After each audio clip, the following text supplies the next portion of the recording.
Hello, everybody. Good evening, good afternoon, good morning, wherever you are in the world. Since we have international viewers, I know that you're in a different time zone probably than me.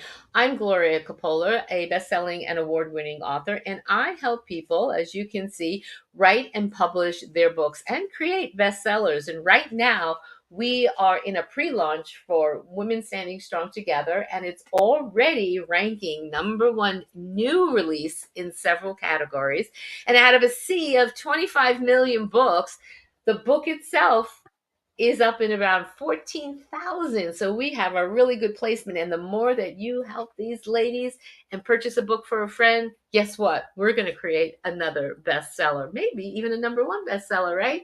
With your assistance. So today I have the beautiful Paolina Jacobie. She lives in Italy, so we are in two different time zones right now. She lives in Italy, and I got to meet her in person this past August. And I have to tell you, there honestly is not a more compassionate person that I have personally met, especially through social media, that I have met in my life that takes care of people. Stellar, absolutely stellar. And she didn't even know me, and she was doing all these wonderful things for me. Well, her story is about caretaking her mom and making decisions and relationships.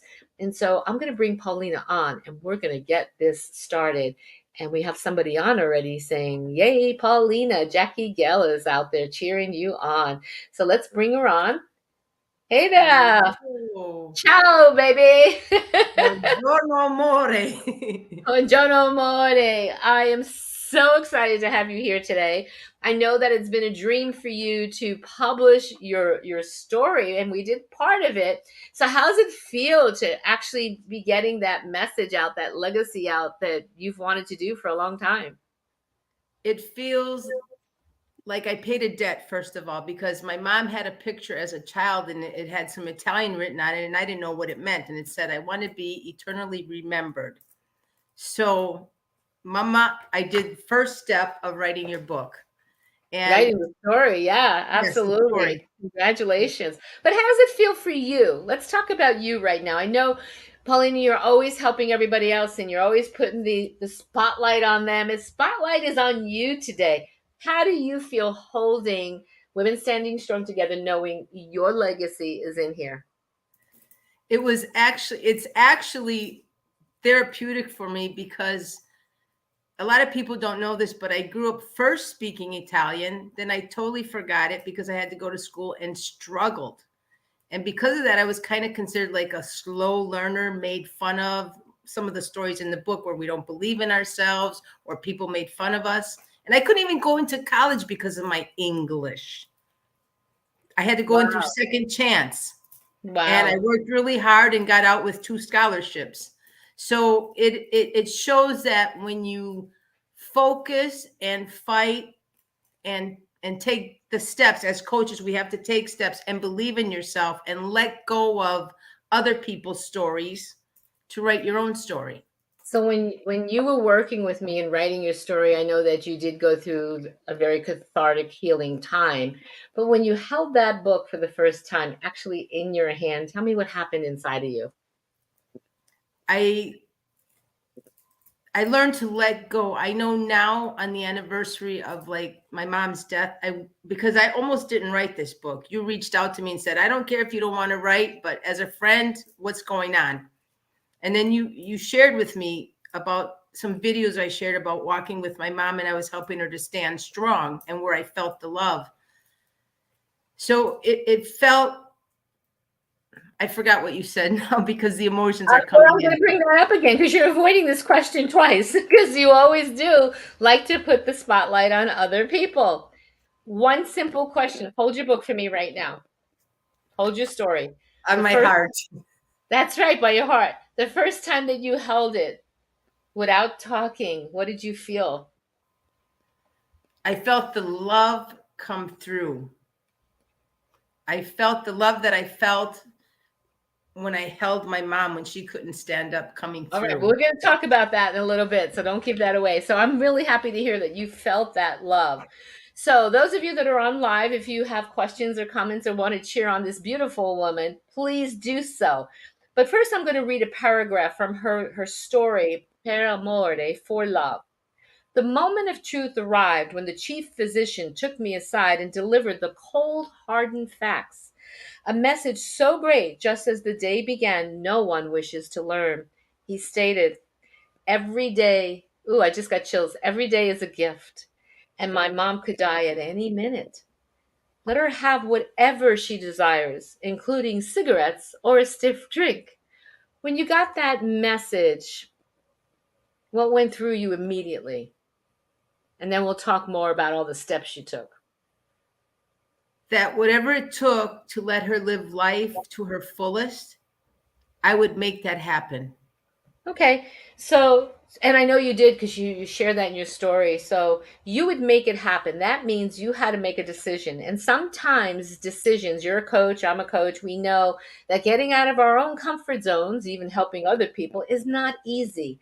You had to make a really, for me, I would think a tough decision. I don't know, a challenging decision, a courageous decision to do a lot of things in order to help your mother. What was the first thing you had to do?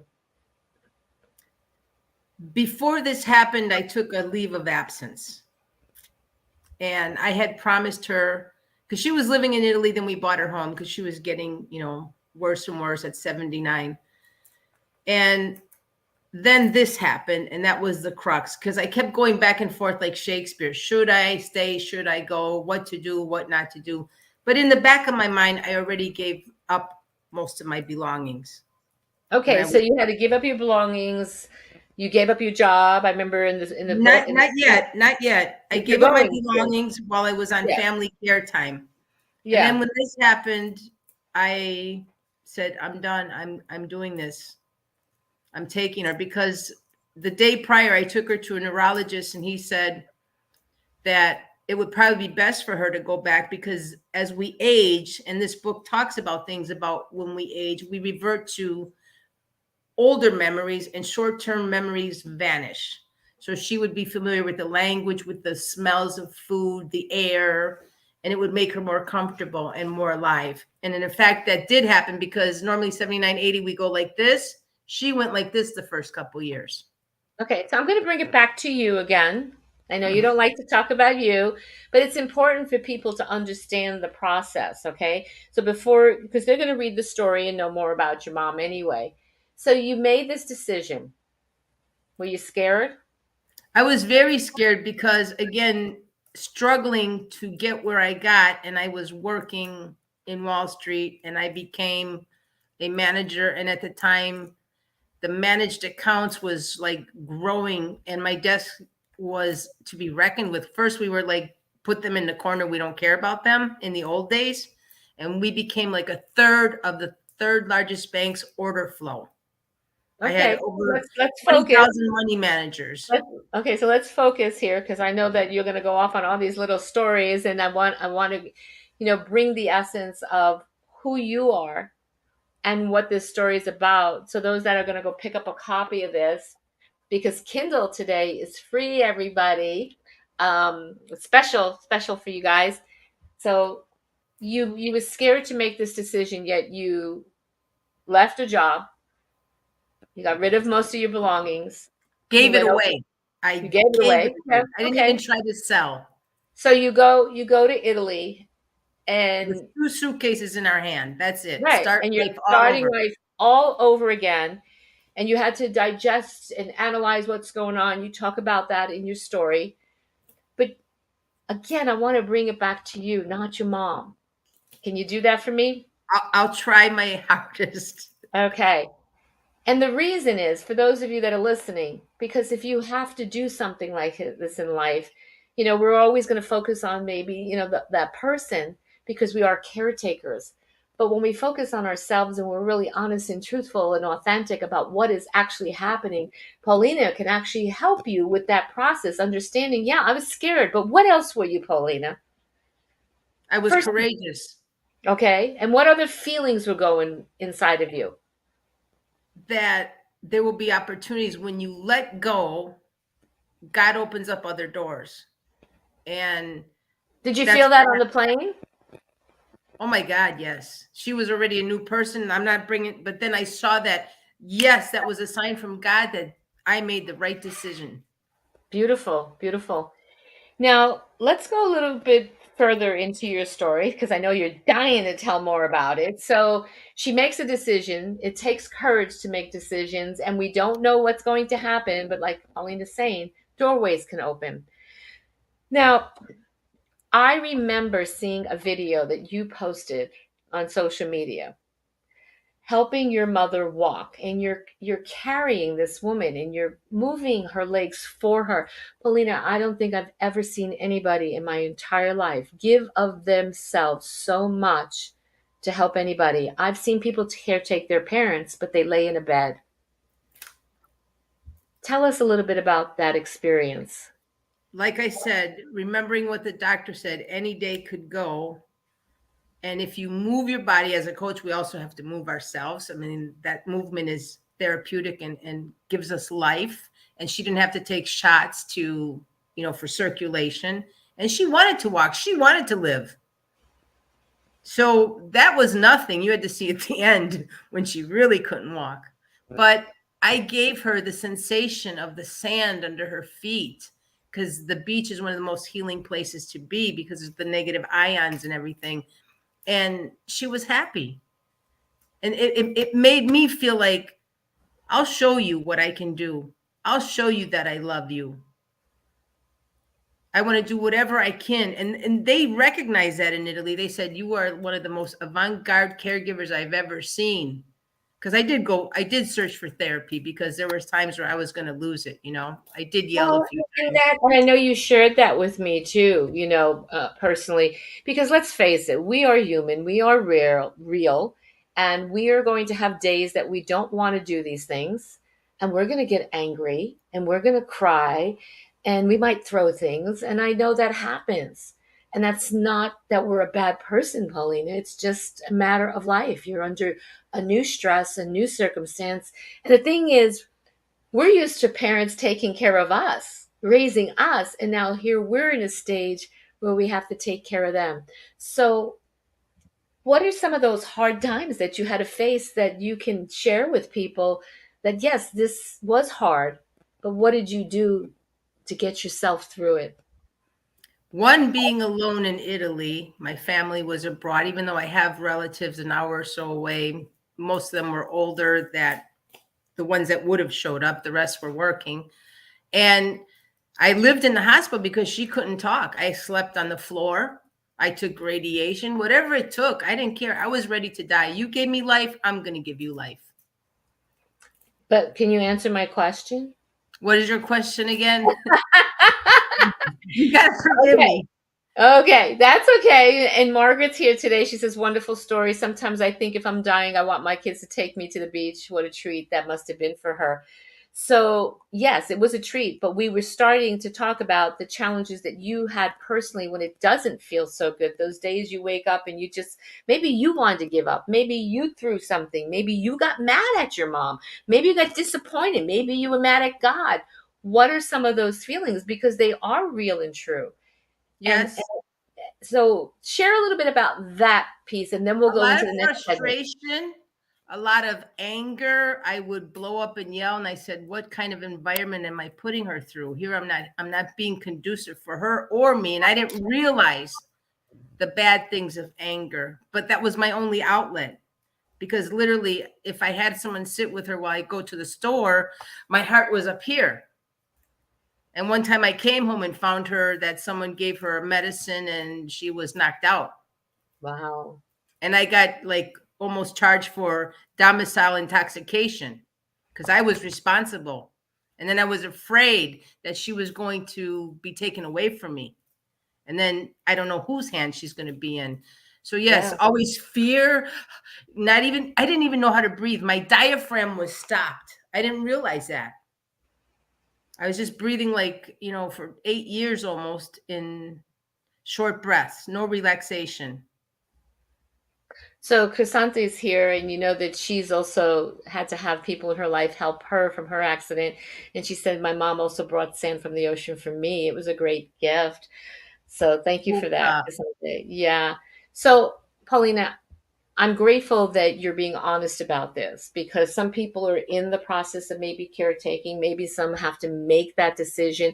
And the reality is, we can come from our hearts and say, yes, I want to do the best I can, but we don't even know what that is, do we? No, it was all unknown. I thought being the oldest, I could do it all, and every day or every month something new came in my face. I even fell asleep driving. It's a miracle that we're alive. I know. I remember you telling me that story that you just wanted to get mom out and take her for a drive and stuff, and you're so fatigued and exhausted, and your mind, I can imagine, was going in a zillion directions. Like, what do I do for her if this happens? And who can help me? And there really isn't anybody that I can trust, like you said, with the medicines. And then you put both of your lives at risk just to help her. Wow. What did you learn from this whole experience?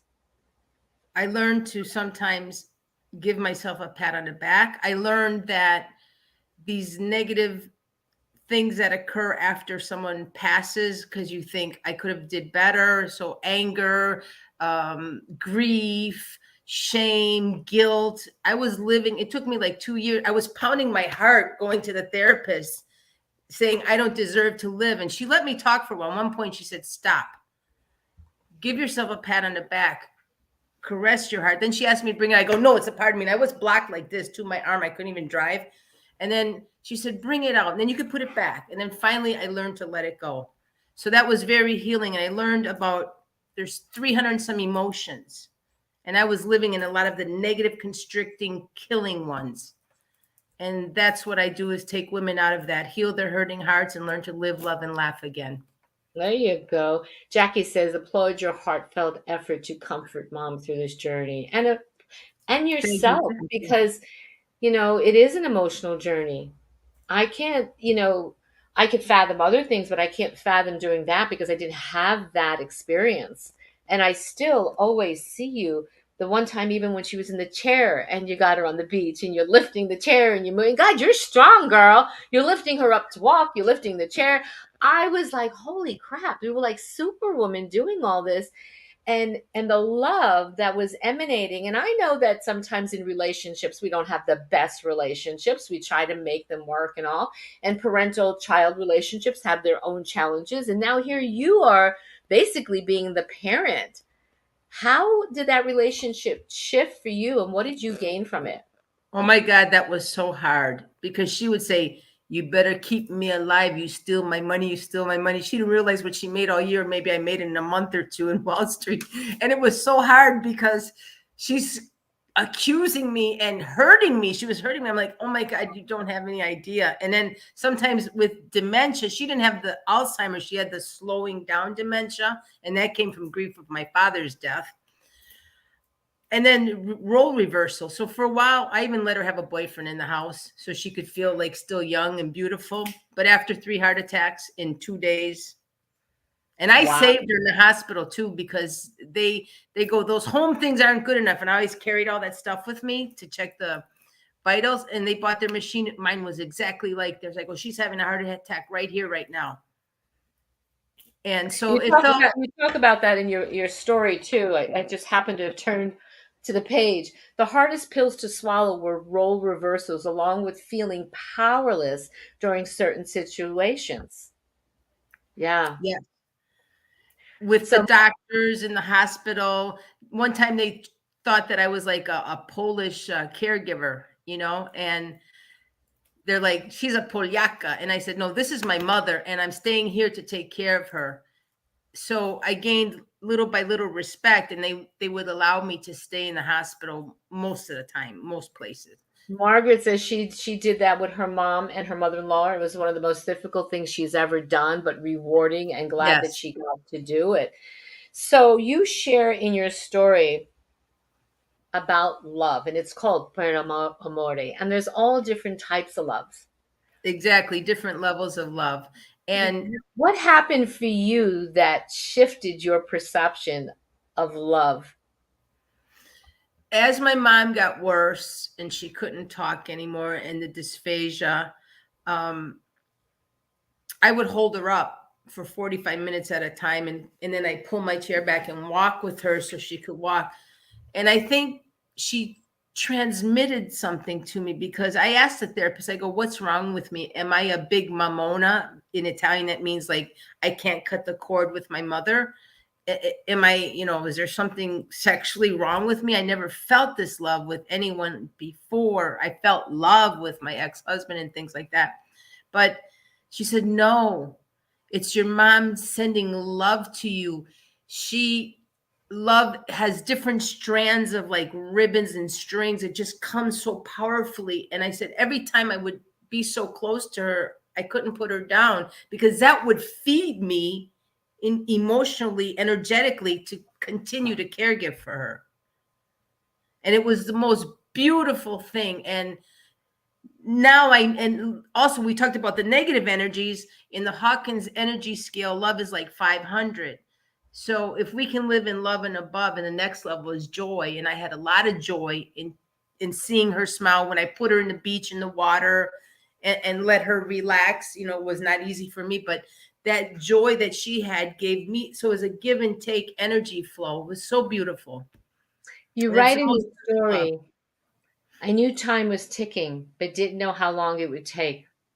I looked up at the clear, warm blue sky, pointed upward, and said, today is a good day to die. What do you want to share about that? yeah, there's a part in the story that I didn't have enough space to write, and some things happened that people tried to extort money from me, and it caused trouble. So I had to go to the police and my lawyer. So normally I would have never left my mom in the hospital Right. on So her last. you weren't in the hospital with her at that time, but this is what came through for you. What was going on? What did you kind of have an inner sense about? As I was driving, it was a warm November day and the sun was shining down on me. And I just stopped the car and looked up, and I said, in dialect, in not even Italian, Bolognese. It really came so deep. And it was like a message from my mom: in cuna bel day di morir. Today is a beautiful day to die. And a few minutes later, I went to knock on my friend's door close to the hospital to get help if she would come home, because I had to fire someone, the one that was extorting me money. And I got the call from the hospital. Said your mom passed. And I just went on the floor and started pounding. And but that was her telling me, I'm gone, but it's a beautiful day. And what I learned, because I felt guilty for not being there with her. And my therapist said, sometimes death is also private. You've saved your mom so many times, you would have never let her go. And it was time. And it was. And you end your story. When we lean into love and connect with compassion, we transform and brighten one's life. Everyone experiences moments of magic. This is what my mom gave to me, love. Wow. And there's gifts even in grieving. And Jackie Gale is also a grief coach. And she helped me heal too. Thank you, Jackie. She had a wonderful course. And Yeah, she's been here cheering you on and telling you that you're a beautiful woman and that you gave your mom a beautiful gift and you're a beautiful daughter. and that come after. And writing this book helped me to even heal further. And I know you have a lot more in this story to tell, so maybe one day you'll write the whole book, or maybe you'll write something else about joy and where it's bringing you to, because once that doorway, took your mom through transition, what changed for you in your life as you went through your healing process and then it brought you to today? What doorways? You talked about this in the beginning, opportunities began to open. What happened? Because that's Every not your story. everything from becoming a licensed drone pilot in Italy Wow. to meeting you. And it's funny, I was going to do a retreat, and then COVID came, and you and I were in the same class. Thanks to Jackie, by the way. Jackie is the one that helped me to meet you indirectly, Oh, thank you, energetically. Jackie. And when I met you, I got this message from God. Like, I asked if you were Italian, if you speak Italian, and I said, Gloria's going to help me write this story. And bingo, it happened. And I also said, I'm going to meet Gloria in person. We're going to walk on the beach. And that happened. And that was over a course of a couple of years, but it happened. It really because of did. COVID. Yes. Yeah, it happened, and you helped me with the release of my book, right? Too Many Oh my Goodbyes. God, what a pleasure. I You love your were a book. caretaker there, taking care of me, traveling around, Italy and Bologna, Tuscany, and Venice, all of that, and down to Le Marche. Did I say it right this time? Le Marche. Le Marche. You're Is doing that the French better? part. Is that better? Yes, yes, yes. You guys, But anyone that goes with Gloria, oh my God, all these little gems come popping out and these strands of love too, and these messages from God. Going with Gloria was like going on Dante's like Inferno. Not that it was Inferno. She took me down to the cave. well, we She did. took We me to went down to the caves, yeah, and she back took me up to again. Purgatory, then she took me to the top of the hill. And anyone who goes to her retreats, oh my God, you're in for a surprise. Gloria Yeah, is we had a wonderful time, and I want to thank you for, taking the time out of your busy schedule to caretake me and help me see Italy in another way from your perspective too. well, that's why I wanted to do it because I'm rooted here and wanted to ensure maybe any barriers with not that you couldn't do it, but to be those extra eyes and ears and to feel what I feel about Italy. Yeah, and you are a passionate woman, I'll tell you that. So You remind me of my ancestors and that passion and that it just comes through in every word and everything you do. And it was delightful to meet you there. And I am proud of you for taking the opportunity to share your story because that's a huge step for you. Where do you see yourself going next with your writing? Do you have any plans? I shared with you privately. I'd like to tell the story about what happened here during fascist time, and World War II. Because I've got some incredible stories from my mom, my aunts and uncles, and 11 kids magically survived going to Greece, going to Dachau, etc. So I'd Wow. love to tell that story. Yeah. Well, do it, girl. Do you have any last words of wisdom for our viewers today? Wisdom, no, but I sure Inspiration go with Gloria. That's my inspiration because about Gloria you. magically handled all of us women here. All I our emotions coming out, our self-doubts. I don't know how she didn't like blow up. Hey, you know what? You did things behind the doors, taking care of your mother, blowing up. You don't know what's happening here. Bonnie says she's a great interview. Bonnie Day was also in our Women Standing Strong. She was in our original one almost 5 years ago. And her story, I keep saying it backwards and I apologize. So let me look up with the name. Her story, One Day, Two Loves, also a different type of love story. I And we loved have a her lot of story. those love stories in here. Irene Medina, she talks about the illusion of what she thought was love growing up as a young girl. We have Linda Rose, Savvy Chef, who was supposed to be on earlier today, but she had some technical difficulties, so we'll bring her back.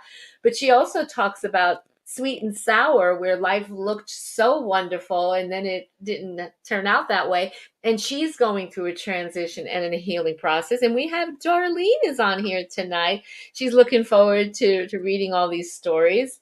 And oh, thank you, Margaret. It is exciting, Jackie Thank and you. Linda. Linda has another one where there's love in her story, and oh my God, everybody! Seriously, there is a thread of love and faith through each and every story. So go grab your Kindle for free right now. Today is February 16th, so if you're watching this today, Kindle is free. And because you're here today, if you want the print book, there's a special pricing up there that won't stay there because the public launch actually gets announced this weekend. And Saturday, when we announce the public launch, we actually have a women's summit, an author summit. So if you have not registered for that yet, please do so. You will get to meet many of these authors and three special guests. And they're each going to just come on and give you a little tidbit that they have not shared on these author interviews. We also have prizes, don't we? Lots of prizes. They're giving away autographed books, and you have something else. I know you're making that list of the gifts. What else is on there that you remember? There's some pens, there's mindset cards, there's some of your books. What else? Well, and then the artist, Yes, Beverly Gilbert, is, oh, I love her artwork. She's donating a print, an 8 by 10 print. So Lauren has the Pampered Chef gift basket, right? yes, yes. Yep. So you definitely want to come on the Author Summit, noon Eastern, this coming Saturday, and make sure that you're live, because if you're live, your name could go into the wheel and you may win a prize from one of these authors. So we are going to say goodbye, right, Paulina? We're going to say ciao, ciao. I'm going to say arrivederci until we see each other on Saturday. Arrivederci. Yes. And Paulina and I and a few of the other gals are actually going to do an international book launch in Paris at the end of March. So if you happen to be in Paris, ooh la la, come and see us March 24th and 25th. And I get to spend some fun time with Paulina. I get to meet some of the other gals in the book here. So if you want to join us, come on over. Jackie, you speak French. Ooh la la, je ne parle pas français. But anyway, we got another comment here. What are we saying? Oh, nope, that's it. Oh, wait a minute. Wait a minute. Yes, she loves Paris. Well, then, Jackie, you need to come over. Oui, oui. Oui. Merci beaucoup, Paulina. Mille Grazie. grazie. Thank you Mille so much. grazie. Yes, Darlene, come meet us over there. Ciao, ciao, Ciao. Come on, Christine. Christine. Everybody Send the come. hearts over to this beautiful lady who has one of the biggest, most compassionate hearts that I have ever been around in my entire life. And talk about like Duracell batteries. This woman keeps giving and giving and giving. So give her lots of love. Bombard her with love because she likes to give it to everybody else. Fill her cup up right now. So this recording will be on YouTube if you ever want to share it with anybody and inspire others.